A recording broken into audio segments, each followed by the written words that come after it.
I need to explain some things to make it very clear for you. When we're interacting with people, I'm not thinking as a fighter. I'm not thinking of someone, you know, putting their dukes up. That might happen. I'm thinking of always, I'm approaching the suspect. I'm approaching the suspect. He is innocent until proven guilty. You know, I can make the arrest or I can approach him if I do believe he has done an indictable offense or dual offense, summary convictions, multiple, if he is in the course of doing it or I believe he has done it. But it's always, you know, I've made my approach. He might already be fighting, stealing, doing one of those, you know, the summary conviction or indictable offense. He might be in the act of it and I have to engage. The split entry, why we use the split entry. I'm not a big fan of the split entry without a tool in my hand or a weapon. Weapons are used by bad guys, tools are used by good guys. So anything on my utility belt is a tool for me. Anything I see on someone else is a weapon. Okay? We use the split entry, as I teach it, for the act of the jumble of motion when you are engaging with someone. In Wing Chun, in the martial arts, we start on the outside.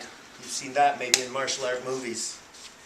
And in Arnis and Kali and Kun Tao, they do a lot of in and out, learning to clear their own arm just in case they have a weapon or a tool in their hand. I like to teach defensive tactics with the split entry only because it's a bit of a jumble of motion. People are talking, their hands are in their face, and I'm going to be in between his hands. I'm going to be in between his hands. That's why I'm using that split entry to give you a kind of live way instead of me going, holding, and then you're supposed to learn your little defensive lock or hold. The favorite of mine, what I favor, and you can react to this, is if he's bladed his body away from me, he saw the threat cues of my fist because he's looking at the hands first. I get loaded up, is a reactionary stance. He's just going to react one way. He's going to be first and he's going to move forward. And then from there, he's got all the options. Look at he's got a locking sequence that you've seen in the first series. I happen to grab his arm. He has it in another part of the series. So all of the series of defensive tactical movements and engagements I've taught you can be done from initial reaction here, and there's that split entry. I'm just going to turn around. There's that split entry. Look at the wrist position. He could start a wrist lock, he could do a hammer lock. There's plenty that he could do, all from the defensive tactics series I gave you.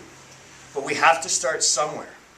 Okay, so that's what we call, we borrow it from Kali and Arnis, is the split entry. Some people hit on the flexors of the forearm, others do the brachial strike. Some people hit with the hammer fist, some do fancy knuckle strike. It's the idea or the concept that I'm trying to get out of the way, break down the arm that's attacking me, and then moving in. You know, I showed you in my interpretation of these movements that the easiest way, instead of striking someone, if I was fighting him, I would strike him. I'm not fighting him.